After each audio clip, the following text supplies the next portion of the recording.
हाँ तो चलिए एक नई भी चीज और पढ़ना स्टार्ट करते हैं जिसका नाम है ग्रेविटेशनल फील्ड। तो देखिए जो हमने इलेक्ट्रिक फील्ड पढ़ा था कुछ कुछ वैसा ये है ग्रेविटेशनल फील्ड। ठीक, तो ग्रेविटेशन फील्ड का इसका जो सिंबल है वो स्मॉल जी यूज करते हैं और ये एक वेक्टर क्वांटिटी इसलिए जी वेक्टर।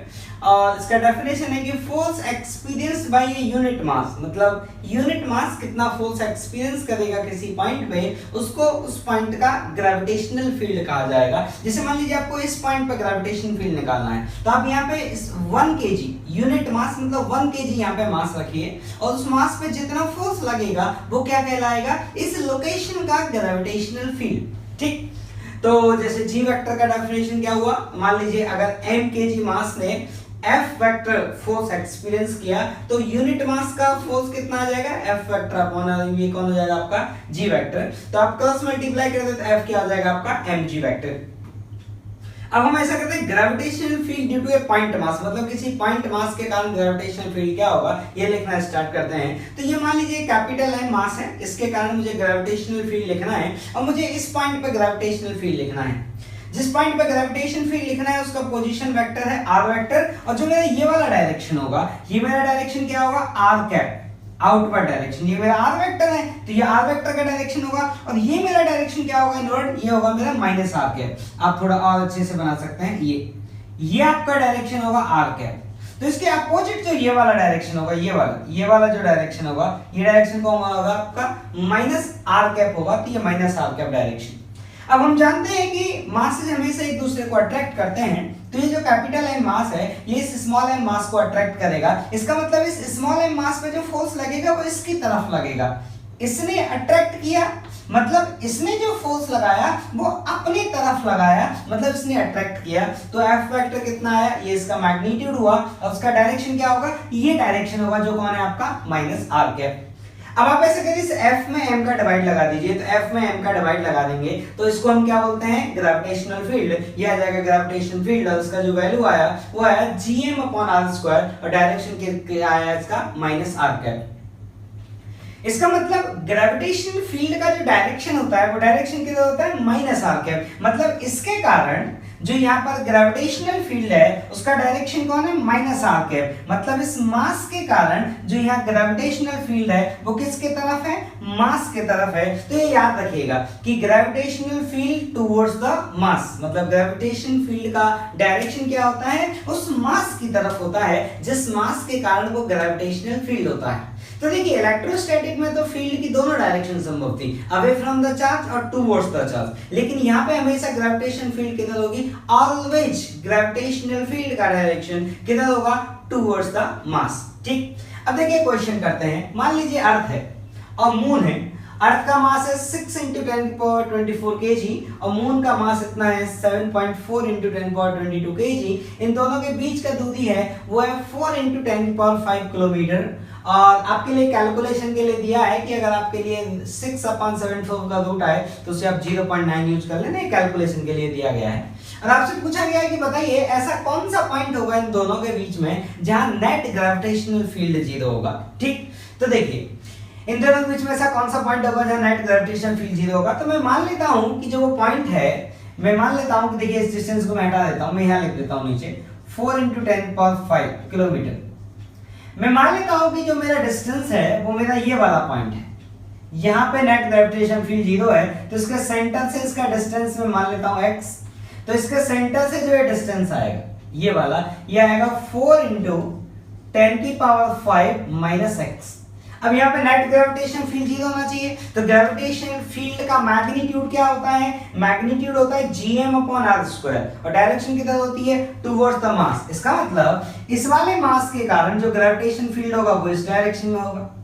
और अगर मैं इस वाले मास की बात करूं, इस वाले मास के कारण जो ग्रेविटेशन फील्ड होगा वो इस डायरेक्शन में होगा। मैं चाहता हूं कि यहाँ नेट ग्रेविटेशन फील्ड 0 आ जाए, इसका मतलब दोनों का मैग्नीट्यूड बराबर होना चाहिए। तो दोनों वेक्टर कैंसिल आउट होकर नेट क्या हो जाएगा 0। तो देखिए अर्थ के कारण डिस्टेंस कितना है 4 × 10⁵ x, तो g अर्थ का मास डिस्टेंस स्क्वायर, इसका मैग्नीट्यूड बराबर होना चाहिए मून का ग्रेविटेशन फील्ड कितना g मून का मास अपॉन एक्स स्क्वायर। तो ये अर्थ का ग्रेविटेशन फील्ड हुआ, ये मून का ग्रेविटेशन फील्ड हुआ, और इन दोनों का मैग्नीट्यूड बराबर होना चाहिए। तो देखिए कैलकुलेशन के लिए आप इसको इधर ले जाइए, 7 फुट 4 को नीचे लाइए और दोनों तरफ रूट लीजिए। तो ये क्या बनेगा, रूट ऑफ 6 अपॉन 7.4। ये क्या आएगा इधर, इतना रूट ले लेंगे तो ये 2 हट जाएगा, रूट ले लेंगे तो ये 2 हट जाएगा, तो ये बचेगा। ये वैल्यू किसके बराबर है, ये वाली वैल्यू सवाल में दिया 0.9। इसको सॉल्व करिए, x का जो वैल्यू आया वो कितना आया, 2.1 × 10⁵। मतलब जहां पे ग्रेविटेशनल फील्ड 0 होगा वो वाला पॉइंट कितने दूरी पर होगा, 2.1 × 10⁵। तो देखिए ये वाला जो पॉइंट होगा ये अर्थ से बाहर ही होगा। जैसे अब आप देखो ये x की वैल्यू है, तो ये वाली डिस्टेंस कितनी आएगी यहाँ से यहाँ तक, ये वाली जो डिस्टेंस है, तो इसको 4 में से सब्ट्रैक्ट कर दें 2.1 को, तो कितना आया ये आया 1.9 × 10⁵। और अर्थ का रेडियस जो होता है r जो हम जानते हैं वो कितना होता है, 6400 किलोमीटर। मतलब अर्थ का जो रेडियस होता है वो होता है 6.4 × 10⁻³ किलोमीटर।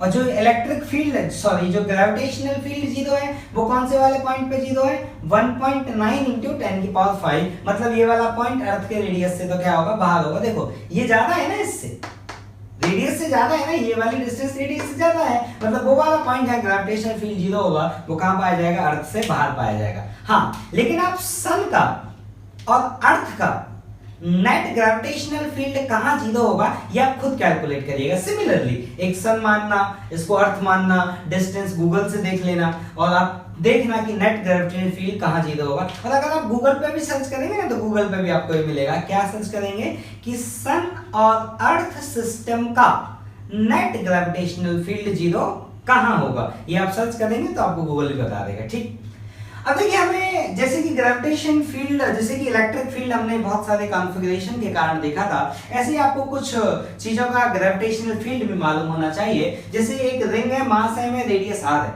और रिंग का मास किस में डिस्ट्रीब्यूटेड है, लाइन में, लेकिन यूनिफॉर्मली डिस्ट्रीब्यूटेड है। तो इसके कारण किसी पॉइंट पर ग्रेविटेशन फील्ड, अब देखिए ग्रेविटेशन फील्ड का डायरेक्शन किधर होता है, टुवर्ड्स द मास, इसलिए मैंने एरो रिंग की तरफ बनाया।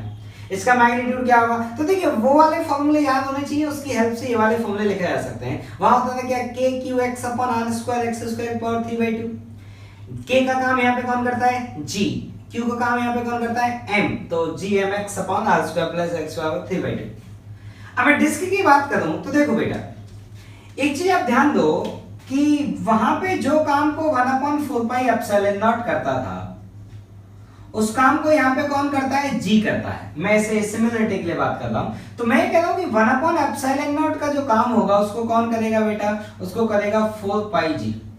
ठीक, अब देखिए इलेक्ट्रिक फील्ड का फॉर्मूला क्या होता था, सिग्मा। सिग्मा क्या होता था, चार्ज पर यूनिट एरिया। तो हम यहाँ पे क्या लिखेंगे, मास पर यूनिट एरिया। तो क्या लिखा जाएगा, m/πr², sigma upon epsilon not. इसका मतलब सिग्मा अपॉन 2ε0, इसका मतलब 1/ε0, तो 1/ε का काम करेगा कौन, 4πg।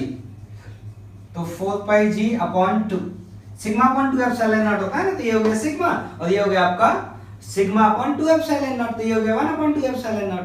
ठीक, इनटू यहाँ पे थोड़ी जगह कम पड़ रही है, तो इनटू इलेक्ट्रिक फील्ड का फॉर्मूला रखिए, ये होता है 1 minus gravitation field 1 minus x/√r² + x²। ठीक, अब देखिए इसको सॉल्व कर लेते हैं। तो g का जो वैल्यू आया देखो कितना आया, ये 2 टाइम्स कटेगा, ये पाई कटेगा, तो ये आया gm अपॉन 2r²। नहीं, 2 से 2 तो कट चुका है, ऊपर 2 आएगा, तो 2gm अपॉन r², पाई से पाई कट चुका है, इनटू 1 माइनस x/√r² + x²। यह है आपका ग्रेविटेशन फील्ड का फॉर्मूला। ठीक, तो देखिए इस तरह से हम ग्रेविटेशन फील्ड निकालते हैं। ठीक, अब देखिए आपको और भी चीजें बताते हैं कि जैसे ये डिस्क हुआ, अब बात करते हैं जैसे लार्ज सीट का इलेक्ट्रिक फील्ड कितना होता था, σ/2ε0। तो लार्ज सीट का ग्रेविटेशन फील्ड क्या होगा, तो आप ऐसे समझिए एक लार्ज मास का सीट है, ये एक सीट है जिसका इनफाइनाइट है मास, मतलब इसकी लेंथ इनफाइनाइट है, और इसका मास पर यूनिट एरिया मान लेते हैं, लेट्स से वो है सिग्मा kg/m²। तो gravitation field, sorry electric field क्या होता है, σ/2ε0, तो यहाँ पे भी होगा सिग्मा, ये मास है सिग्मा अपॉन 2ε0, मतलब नीचे 2 तो लगा ही देते हैं, अब 1 अपॉन एप्सिलॉन नॉट का काम करेगा, देखो 1 अपॉन एप्सिलॉन नॉट का काम कौन करेगा, 4 पाई जी। तो यहाँ पे किससे मल्टीप्लाई कर दिया जाए, 4 पाई जी। ये कौन आया, ग्रेविटेशनल फील्ड। तो कितना आया ये आया 2 पाई जी सिग्मा। ये किसका वैल्यू आया, ये ग्रेविटेशनल फील्ड का वैल्यू आया।